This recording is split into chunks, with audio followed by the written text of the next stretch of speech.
My dear students, today I have to clear you the difference between identity and an equation. कि identity और equation में difference क्या होता है। तो मैं एक आइडेंटिटी ले लेती हूँ a plus B whole square, this is equal to a square plus 2ab plus b square. This is an identity. बस आपको ये देखना है कि भाई एक आइडेंटिटी है। Take a is equal to 2 and b is equal to 3। अगर हम लेफ्ट साइड में a की जगह 2 और b की जगह 3 पुट करते हैं, राइट हैंड साइड में भी पुट करते हैं, then both sides are equal. ये आपको क्लास 7th में यूनिट 6 के अंदर एल्जेब्रिक एक्सप्रेशन में सीख रखा था। वेरीफाई करते थे आप, multiply the expressions and then verify for. तो हमने क्या किया कि इसमें ऐसे ही पुट किया और ये इक्वल आ गया। मीन्स 3, 2 और 3 के लिए ये इक्वल आया है। अब हम क्या करते हैं, कोई और वैल्यूज लेते हैं, a की दिस और b की दिस। a की मैंने -3 ले ली और b की ले ली 1। अब जब हमने ये पुट किया तो इसमें फिर सेम आया है। मीन्स दोनों के लिए इसी तरह मैं तीसरी चौथी कोई भी वैल्यूज ले लूंगी तो ये सेम आएगा। और आइडेंटिटी की जो डेफिनेशन थी वो भी वही था कि ये एल्जेब्रिक डिस्क्रिप्शन है, मैथमेटिकल डिस्क्रिप्शन है, जो डिफरेंट वेरिएबल्स पर, मीन्स वेरिएबल की डिफरेंट वैल्यूज पर भी ये ऑलवेज ट्रू होती है। वेरिएबल्स की वैल्यू अगर हम चेंज भी कर दें तो भी हमेशा के लिए जो आइडेंटिटी है वो ट्रू रहती है। लेफ्ट हैंड साइड और राइट हैंड साइड हर बार इक्वल ही आएगा।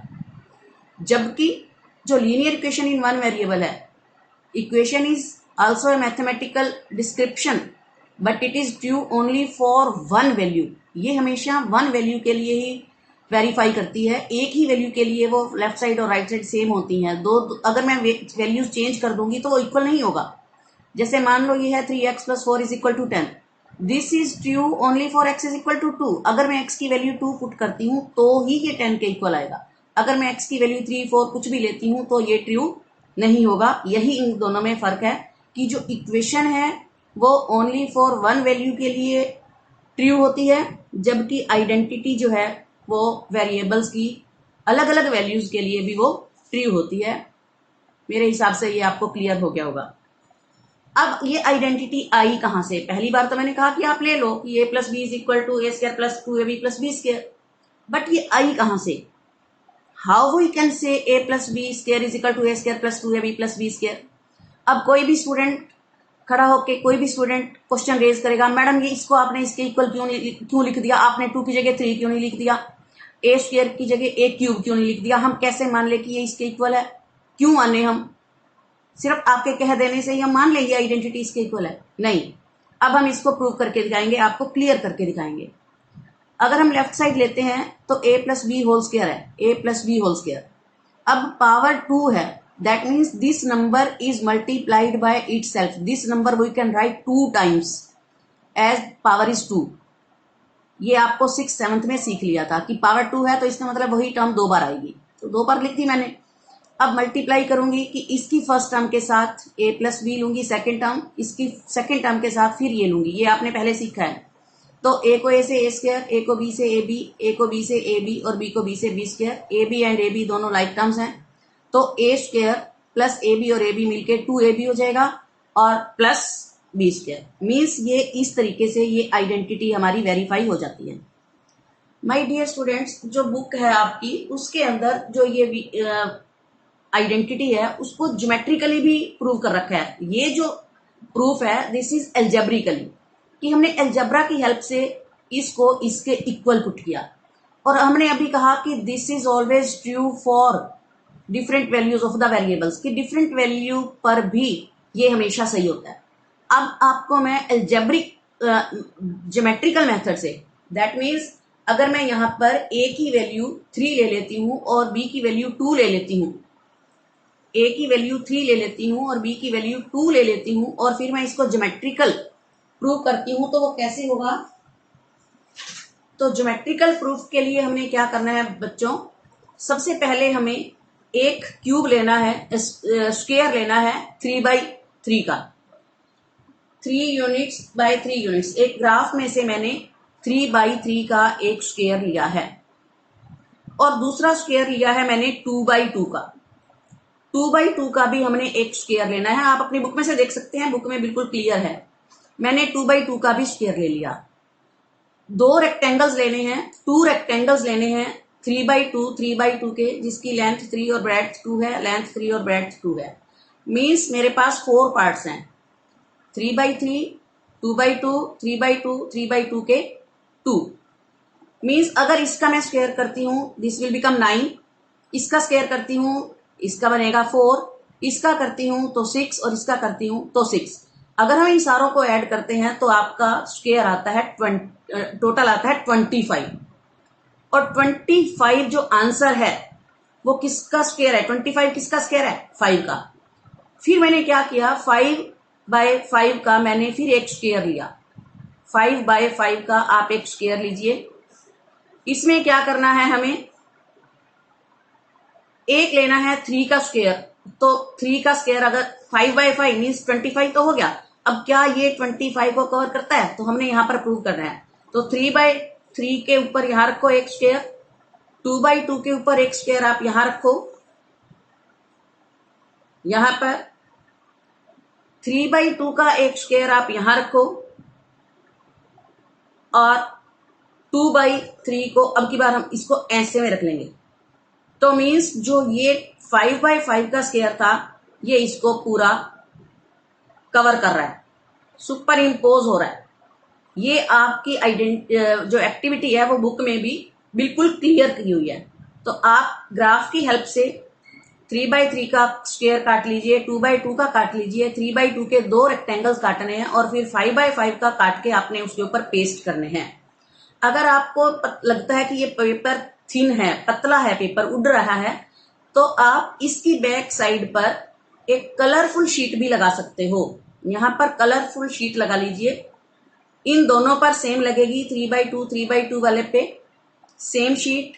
इसको अलग कलर की लगाओ और इसको अलग कलर की लगाओ, तो आपकी एक जो आइडेंटिटी है वो ज्योमेट्रिकल प्रूफ हो गई। तो ज्योमेट्रिकल प्रूफ इसका ये है। उसके बाद है हमारा क्वेश्चन नंबर 1। जो प्रैक्टिकल किया हमने, ज्योमेट्रिकल प्रूफ दिया, वो हम एक्टिविटी फाइल में भी बनाएंगे और आप चाहो तो कॉपी में भी कर सकते हो। अब हमने सम्स कैसे सॉल्व करने हैं, इस आइडेंटिटी को यूज करते हुए हमने सम को कैसे सॉल्व करना है। 2x + 5 का होल स्क्वायर है स्टेटमेंट पहली, तो आइडेंटिटी यूज करनी है a + b होल स्क्वायर, जो कि है a² + 2ab + b²। बार बार हमने इस आइडेंटिटी को अपने सम्स में लिखना है ताकि हमें ये लर्न हो जाए। a + b whole square is equal to a² + 2ab + b²। अब हमारे पास इसको और इसको अगर हम कंपैरिजन करते हैं तो a की जगह पर 2x है और b की जगह पर 5 है। तो हम राइट हैंड साइड को देखते हुए a की जगह पर 2x पुट कर देते हैं, 2ab, 2 की जगह 2, आइडेंटिटी के नाम का है वो 2, और फर्स्ट टर्म 2x और सेकेंड टर्म 5, और प्लस b का स्क्वायर मीन्स 5 का स्क्वायर। तो सॉल्व कर दीजिए, 2x का whole square this will become 4x², और this will become 20x, and 5 का square this will become 25। 2x और 2x को जब वो स्क्वायर करते हैं तो कुछ बच्चे 4x भी लिख देते हैं, जो कि गलती है, एरर, ये गलती मानी जाएगी।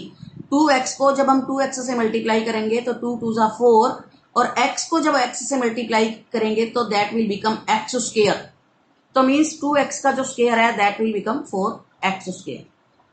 उसके बाद एक सम आता है जिसके अंदर रैशनल नंबर आ रहा है, अपॉन वाला नंबर आ रहा है, 3/5a एंड 2/3b।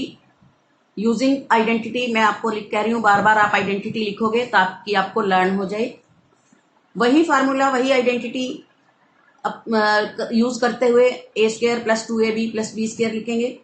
बस फर्क कितना है कि ऊपर वाला जो न्यूमिनेटर है उसका आपको अलग स्क्वायर करना है, डिनोमिनेटर का अलग करना है, और वेरिएबल का अलग करना है। 3 का स्क्वायर 9, 5 का 25 एंड a²। अगर कोई टर्म कैंसिल होती है तो आप उसको कैंसिल कर दीजिए, और 2/3 b का 4/9 b² हो जाएगा।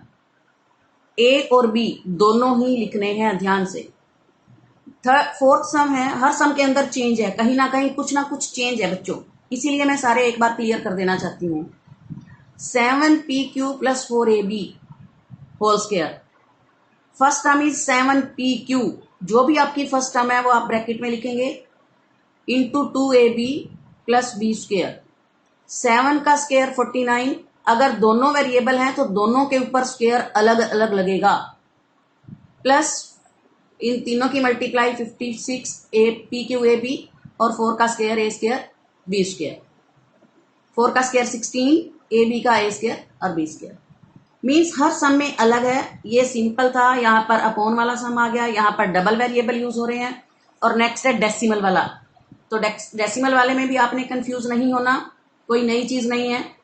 0.2x this is at the place of A, 1.5y this is at the place of B, A square plus 2ab plus B square. Sum में गलती ना हो, मिस्टेक ना हो, तो आप डेसिमल रिमूव कर दो। आपको डेसिमल रिमूव करना आता है। 0.2 सिंगल डिजिट है, अपॉन में 10, सिंगल डिजिट रिमूव करेंगे, 10 10 15 अपॉन 10। फिर वही ऊपर वाला सम बन गया, पार्ट नंबर 2 अपॉन वाला है, आपको स्क्वायर करना है। क्योंकि स्टेटमेंट डेसिमल में है तो आपको आंसर को फिर डेसिमल में कन्वर्ट कर देना है। आपको डेसिमल रिमूव भी करना आता है और आपको डेसिमल लगाना भी आता है। 4 upon 100, upon 100 means after 2 digits right hand side से 2 डिजिट काउंट करो और डेसिमल लगाओ। 0 से 0 कैंसिल हो रही है, 6 अपॉन 10। आप इसको काटना नहीं, डेसिमल में ही रखना है। तो सिंगल डिजिट है 0.6xy और 225 अपॉन 100 का मतलब राइट साइड से 2 डिजिट काउंट करो and Y square. These are the 5th part.